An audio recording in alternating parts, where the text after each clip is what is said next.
ابراہیم علیہ السلام نے کہا یہ کھانا، یہ نعمت میرے رب نے دی ہے، اس پر میرے رب کا نام لوگے؟ اس نے کہا ابراہیم بھوکا مر جانا گوارا ہے، تیرے رب کا نام لینا گوارا نہیں۔ ابراہیم علیہ السلام نے کہا اٹھ بھاگ، چلا گیا بڈھا، نہیں کھلایا۔ ابھی وہ 100 150 یا مشکل سے 200 قدم گیا ہوگا، اللہ نے جبرائیل کو بھیجا اور کہا جبرائیل ابراہیم سے کہو اس بڈھے کو بلا کر لاؤ اور دسترخوان پہ کھانا کھلاؤ، کھانا رب نے دیا ہے تم نے نہیں۔ ابراہیم علیہ السلام نے اس بوڑھے کو بلایا اور پکڑ کر لائے،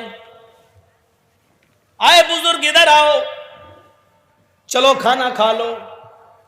اس نے کہا ابراہیم ابھی تو آپ نے بری طرح بھگایا اور آپ کہتے ہو کھا لو۔ فرمایا ہاں چلو کھا لو۔ دسترخوان پر بٹھایا، کہا دیکھو میں اپنے رب کا ہی نام لوں گا، بسم اللہ۔ فرمایا بابا تمہیں جس کا نام لینا ہو اس کا نام لے لو، لیکن کھانا کھا لو۔ کہا ابراہیم اتنا کیسے بدل گئے ہو؟ فرمایا جب تم دسترخوان سے اٹھ کر گئے، 200 قدم دور پہنچ گئے، میرے رب نے جبرائیل کو بھیج دیا، ایک فرشتے کو بھیجا، اور اس فرشتے نے آ کر مجھ سے کہا اے ابراہیم اس بوڑھے کی عمر تو 90 سال ہے، تم بتاؤ تمہاری عمر کتنی ہے؟ اس بوڑھے نے کہا 90 ہی سال ہے۔ کہا یہ ابھی میرے رب نے بتایا ہے، جبرائیل نے بتایا کہ اس بوڑھے کی عمر 90 سال ہے۔ 90 سال کی پوری زندگی اس نے کبھی میرا نام نہیں لیا۔ اے ابراہیم اس کے باوجود میں اس کو کھلاتا رہا، وہ تیرے دسترخوان پر ایک بار میرا نام نہیں لیا، تو نے اس کو بھگا دیا۔ یہ رب کی رحمت کو گوارا نہیں، یہ اس اللہ کی رحمت کو گوارا نہیں کہ کوئی بھوکا دسترخوان سے اٹھ جائے۔ اے بابا تم نے 90 سال سے میرے رب کا نام نہیں لیا، لیکن پھر بھی اس نے تمہیں کھلایا، آج بھی اس نے دسترخوان سے بھوکا اٹھ جانا اس کو گوارا نہیں ہوا۔ اس نے مجھے بولا کہ بلا کر لاؤ اور کھلاؤ۔ اس بوڑھے کے آنکھوں میں آنسو آ گئے اور روتے ہوئے کہنے لگا اے ابراہیم اپنا ہاتھ بڑھاؤ، پہلے میرا رشتہ اس رب سے جوڑ دو جو اتنا مہربان ہے، جو 90 سال تک مجھے جس کا نام نہیں لیا پھر بھی کھلاتا اور پلاتا